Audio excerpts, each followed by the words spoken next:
Hey guys, before the video starts, I just want to let you know that all three of my books, Powerless Book 1 Potential, Powerless Book 2 Imagination, and Powerless Book 3 The Academy, are all on sale now at Amazon.com. If you want more, please message me on Instagram or Facebook, Powerlessbybr, and I can get a signed copy shipped out to you. Now, enjoy the video.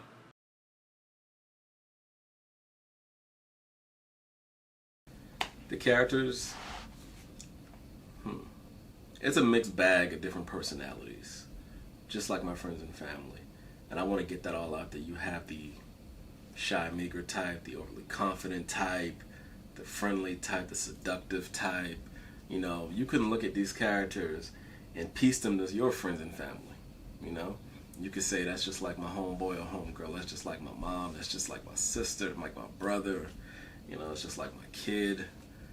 I want these books and characters to be relatable. I don't want the stories to be so far out into sci-fi that you can't relate to them. And even if it is, I want it to still be relatable on an emotional level. I still want you to be able to get why this character is doing this, why this character feels this way.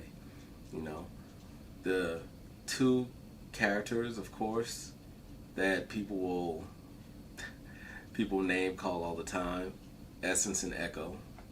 The Essence, of course, the main female protagonist, and Echo, the main female antagonist. You know, I have people that are so conflicted about which one they like more, because on one hand, they love Essence, she fights for good, she's cool, they love her personality, her attitude, the way she handles herself, and people love the same thing about Echo. You know, so I love that conflict to give people. You know, when you just can't pick which one you like more, and you have it's like internal fighting yourself. So I love giving people that feeling. What role does Marcus play? Because in book one, you know, he came in, he was a little unsure himself, but he wanted to do so much. Yeah. You know, he wanted to do so much more. And in book two, you know, we kind of see him kind of still kind of wanting to do more, but you know, he hasn't reached his full potential, or at least that's what it appears to be. That's actually pretty spot on. Like I said, Marcus is based on my friend Jarrell through and through, and that's why I wrote Marcus the way he is. Just like my friend Jarrell, Marcus has a lot of potential. It just takes him a while to get that emotion going, you know? And in book one, Marcus is basically this no life having guy. He just graduated, nothing else planned for his life at the moment, not thinking a day ahead type of person, you know? And it doesn't hit him until he's put in a situation where he has to realize, okay, I'm not just doing this for me, I'm doing this for the people around me. I have to do better, because I don't care if I don't do it, but if they weren't dependent on me, you know, that type of feeling. And it's usually a feeling all of us have, you know, going through school, getting into the workforce, dealing with our families, you know, they've raised us, they've taken care of us, and that you don't really think about taking care of the people that take care of you all the time until you're put in a situation where you have to.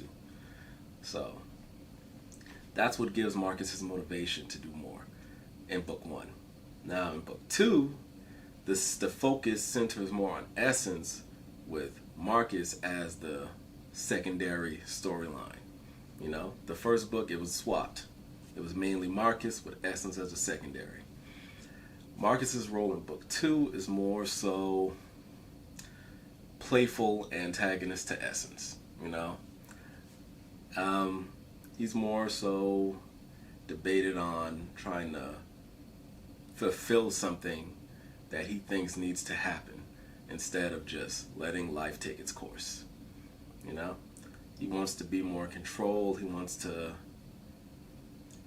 the happy ending at the end of the book without having to go through the story, basically. That's still Marcus's mindset of still, even though he's grown a bit, he still wants to find that shortcut and that easy way to get to the finish line. Who would you say is your strongest character between book one and book two? My strongest character between book one and book two? Orchid. In book two, you meet Orchid, front cover.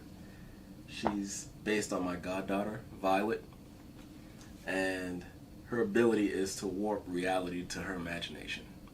So she's just a kid. Her imagination is full of playful ideas, cartoons, just things a child would think about. And the older she gets, the more dangerous she can become. And you guys will see that in the future books. Between book one and two, who would you say is your weakest character? Weakest character? With abilities or without? With abilities. With abilities. Man, that's a tough one. I would have to say Trevor. Marcus's best friend, Trevor Biggs. He uses telekinesis, but he's not that strong with it right now. So in the first book, he uses it for his job and stuff like that, but he hasn't really trained with it for combat. You know, he's not trained to fight or anything like that like Marcus or Essence is. Certainly not Moses and Echo. So, yeah, I'd have to give him that. Let's talk about your view of good versus evil and how it relates to your characters in the book. Okay. I touch on good and evil a lot in my books because those are really subjective terms to which when you think about it. You know, let's say you have a cop and a robber. The cop will hunt the robber for good. The robber might just be stealing because he has no way of feeding his family. You know, it's all about how you perceive good and evil. And in my books, my characters each and every one of them perceive evil in a different way. The two main antagonists and the two main protagonists, even though Marcus and Essence are on the same side, they both view good and evil very differently. Just like Echo and Moses do. Echo and Moses are just more in tune with each other towards a singular goal, as opposed to Marcus and Essence. You know, Essence was trained to be like, okay, if this person is hurting someone I care about, get rid of that person. Done deal, off the question, no ifs, ands, or buts, no talking it out, kill him, done, deal. Bad guy, done. Marcus is more so, well, they haven't gotten me to that point yet, let me see if I can work it out with them. You know, and there are instances in the book where Marcus is pushed between those two idealities, you know, between trying to work it out with the bad guy and just fuck it, let's take this guy out. Essence is always on 10. So, now Moses and Echo, the bad guys, the antagonists, Moses is more so akin to Marcus in that he has the power that he wants to do with anything he wants. He can kill somebody or he could choose not to. You know, he has a reason for everything that he does, and it's always technical. Echo is a class above each of them. You know, it's Echo's world and everybody else is just living in it. So if she sees something in her way, something that irks her, bugs her, she doesn't deal so much with everybody on a level. But if someone peeps their head out and gets in the way of her plan, she chops it off instantly. She doesn't give them a chance to come back or to interfere with her plans, you know? It's all calculated with her.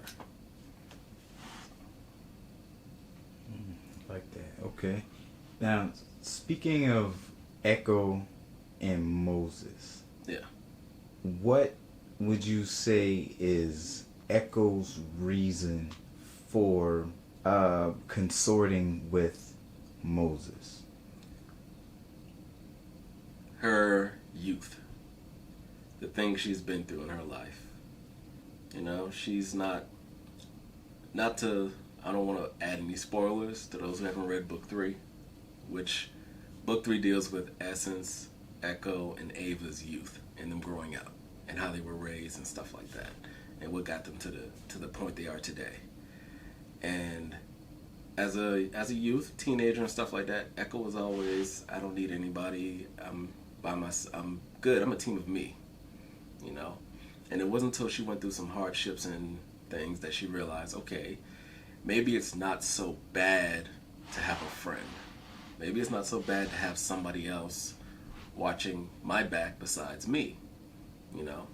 So she starts to trust certain people. You know. It's not that she gives them her all. She just, okay, I'll allow you to stand next to me while I do this, as opposed to doing it by myself. And that's her mindset.